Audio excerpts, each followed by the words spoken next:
ये प्रधानाचार्य हैं कमला देवी सरस्वती शिशु मंदिर, वहाँ ये प्रधानाचार्य हैं। मध्य में श्रीमती हिना रस्तोगी जी, जो कि राष्ट्रीय अध्यक्ष हैं केडी फाउंडेशन। मैं उनका इस कार्यक्रम में हार्दिक अभिनंदन और स्वागत करती हूँ। हमारी जानी पहचानी और सभी की फेमस, सभी के बीच प्रसिद्ध हैं हमारी शांता पुंडीर जी, जो कि हमारे इस एरिया की पार्षद हैं। मैं आप सभी से निवेदन करती हूँ कि वो हमारे सभी तीनों अतिथियों का एक जोरदार ताली से स्वागत करेंगे।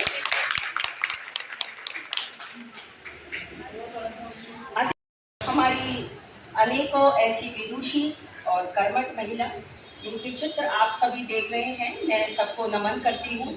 हमारी समस्त मातृशक्ति को मेरा नमन है और हम स्वयं को भी अपनी शक्ति को पहचानते हुए हमें भी स्वयं को नमन करना, अपने लिए गुरूर महसूस करना, अभिमान करना हमारा प्रथम कर्तव्य बनता है। हम जैसा कि जानते हैं कि महिलाओं की सुरक्षा को लेकर जो ये समाज में इतनी असुरक्षा बढ़ती जा रही है, उसका दोषी कौन है? हमें ऐसा क्या करना है इस समाज में रहकर, एक माँ के नाते या एक बेटी के नाते हमें क्या करना चाहिए? सर्वप्रथम हमारी ये भूमिका बनती है कि हम शारीरिक और मानसिक तौर पर हम किस प्रकार से सुदृढ़ बने। अब शारीरिक तौर पर सुदृढ़ बनने के लिए शुरू कक्षाओं से ही, जब बालिका हमारी जैसे ही बड़ी होती हैं, हम अनेकों प्रकार की एक्टिविटीज में उनको पार्टिसिपेट कराते हैं, परंतु अपनी आत्म सुरक्षा के लिए हम क्या सोच रहे हैं? अपनी पुत्रियों के लिए हम कराटे जैसी जो आत्म सुरक्षा के लिए चीजें आ गई हैं उसे अपनाएं। अनेकों ऐसी संस्थाएं हैं, दुर्गा वाहिनी है, राष्ट्र सेविका समिति है। अब आप सोच रहे हैं ये संस्थाएं आखिर क्या कर रहे हैं समाज में? ये महिलाओं के सशक्तिकरण के लिए कार्य किया जा रहा है और सीधा लिखा हुआ है समाज सुधार फाउंडेशन, और उसका आज जो विषय है वो विषय भी यही है, महिलाओं और बालिकाओं में बढ़ते अपराध। परंतु कुछ संस्थाएं ऐसी हैं जो बालिकाओं के लिए अनेकों 7 दिवसीय 15 शारीरिक शक्ति का विकास हो रहा है। अब आप सोच रहे होंगे कि राष्ट्र सेविका समिति का मैंने यहाँ नाम लिया, दुर्गा वाहिनी का मैंने यहाँ नाम लिया। अब सबसे पहले तो आपको ये जानना जरूरी है कि ये है क्या। जिस तरह से राष्ट्रीय स्वयंसेवक ओटीसी लगाता है, ऐसे ही राष्ट्र सेविका समिति और जो दुर्गा वाहिनी है ये भी अपने इसी प्रकार के कार्यक्रम करती हैं, और उसमें बहनों को नियुद्ध सिखाया जाता है, उसमें मानसिक शक्ति का विकास किया जाता है, उसमें गढ़ समताएं सिखाई जाती हैं। अब गढ़ समता है क्या? गढ़ समता का अर्थ है उस बालिका के शरीर की शक्ति का विकास किस प्रकार से हो सकता है। कुछ अभ्यास करके, तो वहां पूरा अभ्यास चलता है, उसे प्रारंभिक आईटीसी, ओटीसी इस प्रकार से नाम दिया गया है। तो राष्ट्र सेविका समिति महिला आरएसएस के जो है वो महिला आरएसएस है, और पुरुषों का जैसे संघ चलता है उसके समानांतर कार्य करती है। तो हम अपनी पुत्रियों को, अपनी बेटियों को वहां पर उनको नियुद्ध सिखाया जाता है और दंड चलाना सिखाया जाता है।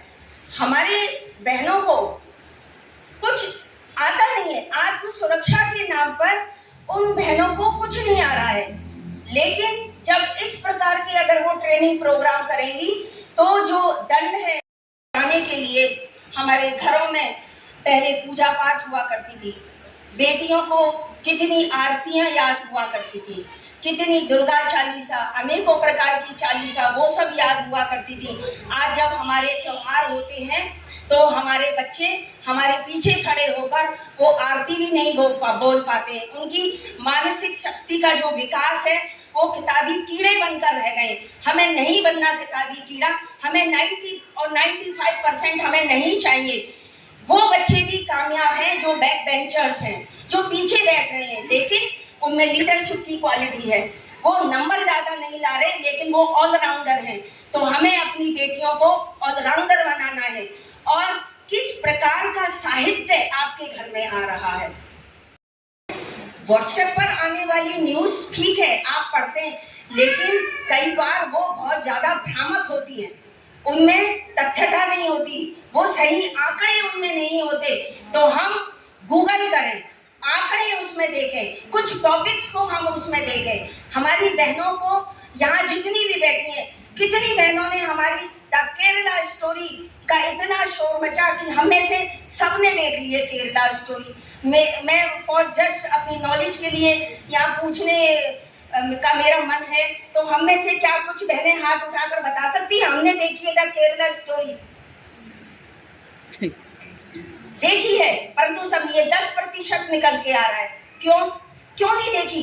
कितना संघ ने शोर मचाया, कितना अनेकों संगठनों ने शोर मचाया कि द केरला स्टोरी देखिए तो सही कि हमारी बहनें क्यों नहीं ये देखकर ये जज कर पा रही है, ये नहीं सोच पा रही है, चिंतन नहीं कर पा रही है कि कौन सा वर्ग किस प्रकार से हमारी बहन बेटियों पर हावी है।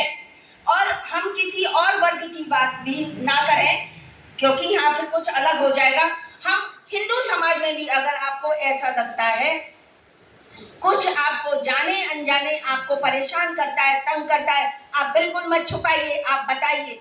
हम अपनी जो छोटी बालिकाएं हैं, बहुत सारी माताएं यहाँ ऐसी भी बैठी होंगी जितनी छोटी कक्षाओं में होंगी, कई बार वो बस में जा रही हैं या अपनी किसी भी रिश्तेदारी में आप चली जाती हैं, आज हम वहां जा रहे हैं, क्या आप अपने पास जो गोल्ड है उस गोल्ड को एक डब्बे में बंद करके आप किसी पड़ोसी को या अपने किसी रिश्तेदार को देकर चली जाएंगी क्या कि इसे जरा रख लो, मैं आती हूँ? उस धन को आप संभाल कर रख रही हैं जिसकी कोई वैल्यू नहीं है। और धन, सबसे बड़ा धन तो आपके बच्चे हैं, औलाद ही जीवन की पूंजी है, इसलिए उसकी परवरिश किस प्रकार से होनी है, इसका हमें माताओं को विशेष रूप से ध्यान रखना है। कहते हैं सीता सावित्री दुर्गा माँ, फिर घर घर वर दे। बच्चे कैसे होने चाहिए? लव कुश ध्रुव प्रहलाद बने हम। अब लव कुश ध्रुव और प्रहलाद जैसे तो बच्चे आप चाहते हैं, पर माँ कैसी बननी चाहिए? सीता सावित्री और दुर्गा माँ जैसी होनी चाहिए, तभी तो घर घर में लव कुश ध्रुव पैदा होंगे। तो इसलिए मेरा सभी माता बहनों से ये करबद्ध निवेदन है कि हम इस तरह की चीजों को जानें और समझें। और किसी भी माता बहनों को अगर ऐसा लगता है कि कई बार आप विद्यालयों में जाते हैं, स्कूलों में जाते हैं, जिनके छोटे बच्चे हैं, ज्यादातर एक पीटीएम होती है, पीटीएम होती है, आप वहां जाते हैं, वहां जाने पर क्या होता है, आपसे ज्यादातर आपके नंबर डिस्कस किए जाते हैं। आपको भी ये लगता है कि हमारे साथ नंबर ज्यादा से ज्यादा डिस्कस हो, हमारे बच्चे अच्छे लेकर आ रहे हैं नहीं लेकर। लेकिन कभी टीचर से ये तो पूछिए क्या मेरे बच्चे का व्यवहार कैसा है, कक्षा के अंतर्गत व्यवहार कैसा है, उस व्यवहार को परिवर्तित कैसे किया जाए। इसलिए व्यवहार को परिवर्तित करने के लिए आपको घर में जब आप बातचीत करते हैं आपस में, तो हमें ध्यान में रखना पड़ेगा, क्योंकि जो हमारे बच्चे हैं वो हमारा अनुकरण करते हैं, तभी उनका व्यवहार ऐसा बनता है, वो अपने आप से नहीं बनता। जिस सोसाइटी में वो जा रहे हैं, जैसे उनके मित्र हैं, उस तरह का उनके ऊपर बोलना चाहूंगी कि शारीरिक और मानसिक इन दो रूपों में अगर आपने अपने बच्चों को और स्वयं को भी आपने सुदृढ़ कर लिया, इस समाज का एकदम से कल्याण हो जाएगा। और अच्छे संगठनों से जुड़ने के लिए आज मैं यहाँ से एक अपील करके जा रही हूँ, आप अच्छे संगठनों से जुड़े। अच्छे संगठनों से जुड़ने के लिए जैसे मैंने राज सेविका समिति बोला, यही कुटी के पास एक माधव कुंज करके, मैत्रेय भवन करके एक कार्यालय है जहाँ राज सेविका समिति का चलता है कार्यालय, वहां पर जाकर आप संपर्क कर सकती हैं। वहाँ अलका बहन जी हैं जो संभाग निरीक्षक संभाग प्रचारिका हैं, उनका जो और समाज में देश के लिए वो कार्य कर रही हैं, महिलाओं के लिए कार्य कर रही हैं, ऐसे अनेकों संगठन कार्य कर रहे हैं। तो ऐसे संगठनों से आप जुड़ें। आप धर्म से भी अगर जुड़ रही हैं, कहीं कीर्तन में, कथा में, मैं देखती हूँ परिवारों को छोड़ कर महिलाएं बहुत ज्यादा बाबाओं के चक्कर में भी पड़ रही हैं। तो कौन सही है, कौन गलत है, कहाँ से क्या सीख रहे हैं, केवल अपने आनंद की अनुभूति के लिए भजन कीर्तन में जाना भी ठीक नहीं है ना। वहाँ भजन और ढोलक और नृत्य अगर हो रहा है तो ठीक है, वो धर्म की शिक्षा है, वो भी बहुत। हमारे बच्चे घर में होंगे और हम कहाँ होंगे? वृद्धाश्रम में होंगे, क्योंकि बच्चे हमें भी समय नहीं देंगे। तो आज जुड़े, जहाँ पर कुछ अच्छी बातें आपको बताई जाए, उनमें से 10 बातें आपको बताई गई हैं, तो कम से कम आप घर 2 तो आपके दिमाग में जरूर रह जाएंगी, जो आप अपने बच्चों से जरूर शेयर करेंगी। कहीं ना कहीं चेतना आपकी भी जागेगी और फिर आप अपने परिवार से समाज और समाज से आप राष्ट्र को जगाने के काम करेंगी। इसलिए मेरा आप सभी से करबद्ध निवेदन है कि आप सभी दुर्गा बने, चंडी बने और अपने बच्चों को भी उसी दिशा में अग्रसर करने की उन्हें एक अच्छी तरह से प्रेरणा दें। बहुत बहुत धन्यवाद।